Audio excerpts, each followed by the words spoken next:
ವೇದಿಕೆ ಮೇಲೆ ಹಾಸನರಾಗಿರ್ತಕ್ಕಂಥ ತಾಲೂಕು ದಂಡಾಧಿಕಾರಿಗಳು ಹಾಗೂ ಕಾರ್ಯನಿರ್ವಹಣಾಧಿಕಾರಿಗಳು ಹಾಗೂ ನಮ್ಮ ದಲಿತ ಮುಖಂಡರಾಗಿರ್ತಕ್ಕಂಥ ನಮ್ಮೆಲ್ಲರ ಆದರ್ಶ ಸಹೋದರಾಗಿರ್ತಕ್ಕಂಥ ವೆಂಕಟರಮಣ್ಣವರು ಹಾಗೂ ವೇದಿಕೆ ಮೇಲೆ ಹಸಿರಾಗಿರ್ತಕ್ಕಂಥ ಎಲ್ಲ ಗಣ್ಯ ವ್ಯಕ್ತಿಗಳು, ವೇದಿಕೆ ಮುಂಭಾಗದಲ್ಲಿ ಹಸಿರಾಗಿರ್ತಕ್ಕಂಥ ಎಲ್ಲ ನನ್ನ ದಲಿತ ಮುಖಂಡರುಗಳು, ದಲಿತ ಸಂಘಟನೆಗಳ ಅಧ್ಯಕ್ಷರುಗಳು ಹಾಗೂ ಇವತ್ತು ಸಂಡೆ ಆದರೂ ಕೂಡ ಬಾಬೂಜಿಯವರ ಜನ್ಮ ದಿನಾಚರಣೆಗೆ ಹೊಂದಿರತಕ್ಕಂಥ ಎಲ್ಲ ನನ್ನ ತಾಲೂಕು ಆಡಳಿತ ಅಧಿಕಾರಿಗಳು ಹಾಗೂ ಮಾಧ್ಯಮ ಮಿತ್ರರು, ವಿಶೇಷವಾಗಿ ಮಾಧ್ಯಮ ಮಿತ್ರರು ಬಂದಿದ್ದಾರೆ. ನಿಮ್ಗೆಲ್ರಿಗೂ ಬಾಬೂಜಿಯವರ ಜನ್ಮ ದಿನಾಚರಣೆಗಳನ್ನು ತಿಳಿಸ್ತಾ ಇವತ್ತು ಸಾಕಷ್ಟು ವಿಚಾರ ವಿನಿಮಯಗಳನ್ನ ನಮ್ಮ ಎಲ್ಲ ಮುಖಂಡರು ಕೂಡ ಮಾತಾಡಿದ್ದಾರೆ. ನನಗೂ ಕೆಲವು ಗೊತ್ತಿಲ್ಲದ ವಿಚಾರಗಳನ್ನ ಕೂಡ ಮಾತಾಡಿದ್ದಾರೆ. ಸೊ ಅದಕ್ಕೆ ಹೇಳ್ತಾ ಇರೋದು, ವಿಚಾರ ವಿನಿಮಯ ಮಾಡ್ಕೊಂಡಾಗ ಮಾತ್ರ ವಿಚಾರ ನಾವು ಸವಿಲಿಕ್ಕಾಗುತ್ತೆ.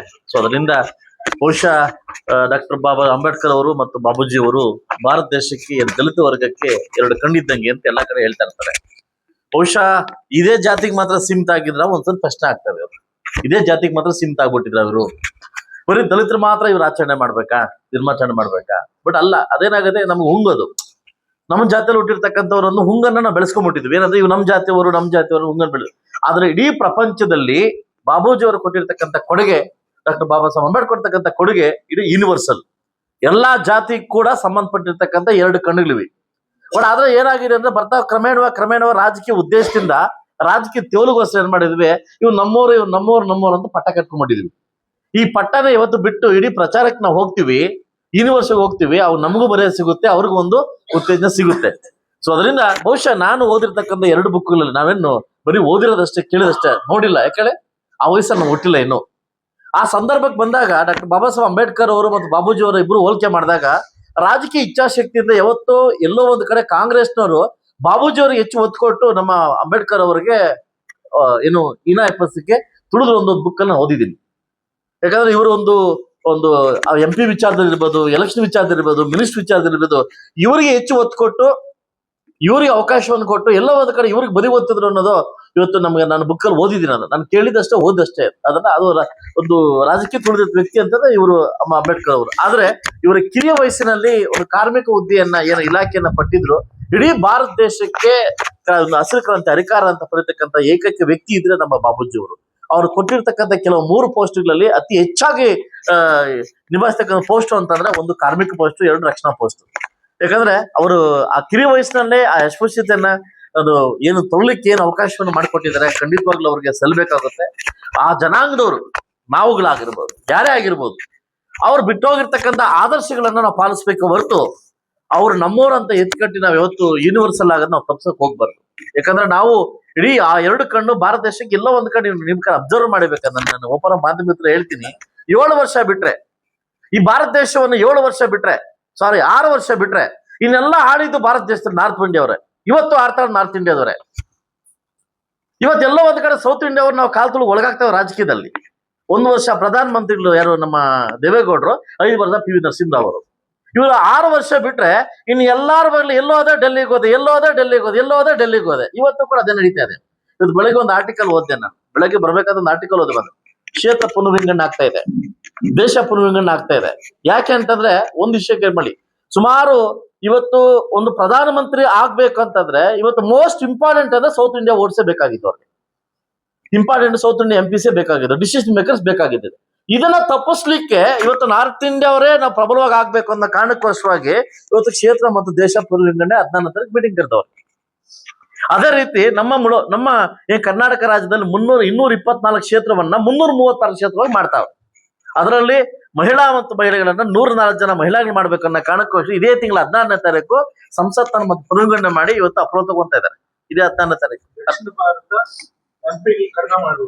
ದಕ್ಷಿಣ ಭಾರತದಲ್ಲಿ MP ಕಡಿಮೆ ಮಾಡಿ ನಾರ್ತ್ ಇಂಡಿಯಾದಲ್ಲಿ ಜಾಸ್ತಿ ಮಾಡಿ ಇವತ್ತೇನ್ ಮಾಡ್ತಾ ಇದಾರೆ, ಇಡೀ ಇದನ್ನ ನಾವು ಇಟ್ಕೊಬೇಕು ಅನ್ನೋ ಕಾರಣಕ್ಕೋಸ್ಕರ ಮಾತಾಡ್ತಾರೆ. ಯಾಕೆ ಒಬ್ಬ ರಾಜಕೀಯ ವ್ಯಕ್ತಿಯಾಗಿ ಒಬ್ಬ ಶಾಸಕನಾಗಿ ಮಾತಾಡ್ಲೇಬೇಕಿತ್ತು, ಮಾತಾಡಬಾರ್ದು.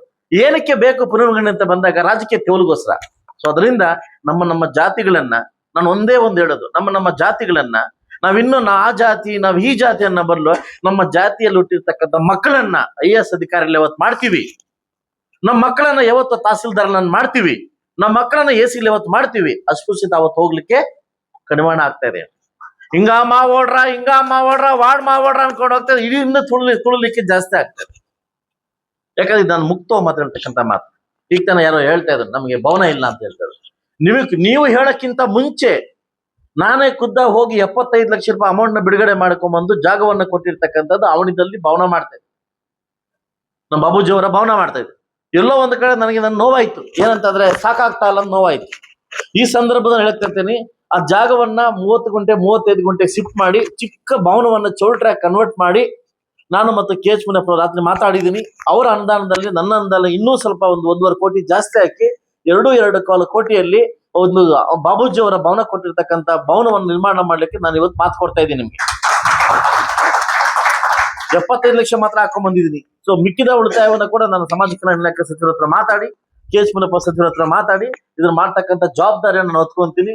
ಒಂದೇ ಒಂದು ಮಾತು ಹೇಳಿದ್ದು, ಇವತ್ತು ಬಾಬೂಜಿ ಅವರು ಮತ್ತು ಅಂಬೇಡ್ಕರ್ ಅವರು ಇಡೀ ಭಾರತ ದೇಶಕ್ಕೆ 2 ಕಣ್ಣಿದ್ದಂಗೆ, ಸಂವಿಧಾನ ಬರ್ಲಿಕ್ಕೆ 2 ಕಣ್ಣಿದ್ದಂಗೆ. ಅದೇ ಆದರ್ಶಗಳನ್ನ ಇಲ್ಲಿ ಮುಳಬಾಗಿಲು ತಾಲೂಕಲ್ಲಿ ಇಡೀ ಕರ್ನಾಟಕ ರಾಜ್ಯದಲ್ಲಿ ಎಲ್ಲಾ ಕಡೆ ನಾವು ಹೋಗ್ಬೇಕು, ಎಲ್ಲಾ ಕಡೆ ಹೋಗ್ಬೇಕು. ಬೇರೆ ಬೇರೆ ತಾಲೂಕಲ್ಲಿ ಅವರೊಂದು ಇವರೊಂದು ಮಾಡ್ತಾರೆ. ನಮ್ಮ ತಾಲೂಕಲ್ಲಿ ನಂಗೆ ಮಾಡ್ಲಿಕ್ಕೆ ನಾನು ಬಿಡುದಿಲ್ಲ, ನಾನ್ ಮಾಡೋಕೆ ಬಿಡುದಿಲ್ಲ. ಯಾಕಂದ್ರೆ ಒಂದೇ ತಾಯಿ 2 ಮಕ್ಳಿದ್ದಂಗೆ ಇವರು. ಯಾಕಂದ್ರೆ ಲೆಫ್ಟ್ ರೈಟ್ 2 ಮಕ್ಳಿದ್ದಂಗೆ. ಯಾರೋ ರಾಜಕೀಯ ತೇವಲಿಗೋಸ್ಕರ ಒಳಮೀಸಲಾತಿಗೋಸ್ಕರ ಇವನು ಬಳಸ್ಕೊಂಡು ಹಾಳು ಮಾಡ್ತಕ್ಕಂಥ ವಾತಾವರಣವನ್ನ ಈ ತಾಲೂಕಲ್ಲಿ ಆಗ್ಬಾರ್ದು ಅನ್ನೋದು ನನ್ನ ಫಸ್ಟ್ ಆಸೆ. ಈಗ ಗೌರ್ಮೆಂಟ್ ಡಿಕ್ಲೇರ್ಡ್, ಅವರು ಡಿಕ್ಲೇರ್ ಮಾಡಿ, ಕೋರ್ಟ್ ಇದೆ, ಕೋರ್ಟ್ ಡಿಕ್ಲೇರ್ ಮಾಡಿ ಯಾರಿಗೆ ಎಷ್ಟು ಮೀಸಲಾತಿ ಕೊಡ್ಬೇಕಂತ. ಆದ್ರೆ ನಮ್ಮಲ್ಲಿ ಒಳ ಮನಸ್ಸು ಬಂದು, ನಮ್ಮಲ್ಲಿ ವೈ ಮನಸ್ಸು ಬಂದು ಇಡೀ ಸಮಾಜವನ್ನ ಹಾಳು ಮಾಡ್ತಕ್ಕಂಥ ಪರಿಸ್ಥಿತಿಗೆ ನಾವ್ ಇವತ್ತು ಹೋಗ್ಬಾರ್ದು ಅಂತ ಹೇಳ್ತಾ, ಇವತ್ತು ನಾನು ಸಾಕಷ್ಟು ಖಾಸಗಿ ಬಿಸಿ ಇದ್ದೆ. ಆದ್ರೂ ಕೂಡ ನಾನು ತಹಸೀಲ್ದಾರ್ಗೆ ಹೇಳಿದೆ, ಖಂಡಿತವಾಗ್ಲಿ ಈ ಕಾರ್ಯಕ್ರಮ ನಾನು ಬರ್ತೀನಿ, ಕಾರ್ಯಕ್ರಮ ಬರ್ಲೇಬೇಕು, ಇದು ಅರ್ಥಗರ್ಭಿತವಾಗಿ ಕಾರ್ಯಕ್ರಮ ನಡೆಸ್ಕೊಡ್ಬೇಕು. ಮುಂದಿನ ದಿನಗಳಲ್ಲಿ ಎರಡೂ ಜಾತಿಗಳನ್ನ ಒಗ್ಗಟ್ಟಾಗಿ ತಗೊಂಡೋಗತಕ್ಕಂಥ ಕೆಲಸವನ್ನ ನಾವಿಬ್ರು ನಮ್ಮ ತಾಲೂಕು ಆಡಳಿತ ಮಾಡೋಣ ಅಂತ ಹೇಳ್ತಾ, ಇವತ್ತು ನನಗೆ ಈ ಒಂದು ಅವಕಾಶವನ್ನು ದೇವರು ಕೊಟ್ಟಿರ್ತಕ್ಕಂಥ ವರ ಅಂತ ಹೇಳ್ಬೋದು. ಯಾಕಂದ್ರೆ ಇವರು ಅಧಿಕಾರಕ್ಕೆ ಬಂದ ನಾನು ಹುಟ್ಟೇ ಇರ್ಲಿಲ್ಲ. ಈಗ ಹೇಳ್ತಾರೆ 1994 ನಾನು ಕನ್ವೀನ್ ಆಗಿದ್ದೆ ಅಂತ. ನನ್ನ 1982 ನಮ್ಮ ಬಾರ್ನು ಆಯ್ತಲ್ವಾ, 84 ಅದಲ್ವಾ. ಸೊ ಅದರಿಂದ ಏನು ಭಗವಂತ ಈ ಜಾತ್ಯದಲ್ಲಿ ಒಂದು ಅವಕಾಶವನ್ನು ಕೊಟ್ಟಿದ್ದಾನೆ. ಅದನ್ನು ಸದುಪಯೋಗ ಪಡಿಸಿ ನಾನು ಬಂದಿರತಕ್ಕಂಥ ಅವಕಾಶವನ್ನ ಸಮರ್ಪಕವಾಗಿ ಸಮೃದ್ಧಿಯಾಗಿ ಅವಕಾಶವನ್ನ ನಾನು ಮಾಡಿ ಎಲ್ಲಾ ಜಾತಿಗಳು ಕೂಡ, ನಮ್ಮ ಮುಳಬಾಗಿಲು ತಾಲೂಕಿನ ಎಲ್ಲಾ ಉಪಜಾತಿಗಳಿಗೂ ದೊಡ್ಡ ಜಾತಿ ಕೂಡ ಸಮಾನವಾಗಿ ಒಂದು ಮರ್ಯಾದೆಯನ್ನು ಕೊಟ್ಟು ಅವ್ರಿಗೆ ಏನು ಗೌರವ ಸಲ್ಲಿಸಬೇಕು ಕಾರ್ಯಕ್ರಮನ ನಾನು ಮಾಡ್ತಾ ಇದ್ದೀನಿ ಅಂತ ಹೇಳ್ತಾ, ಅವಕಾಶ ಕೊಟ್ಟಿದ್ದಕ್ಕೆ ನನ್ನ ತಾಲೂಕು ಆಡಳಿತ ಕೂಡ ಸಂಡೆ ಆದ್ರೂ ಕೂಡ ಸ್ವಚ್ಛವಾಗಿ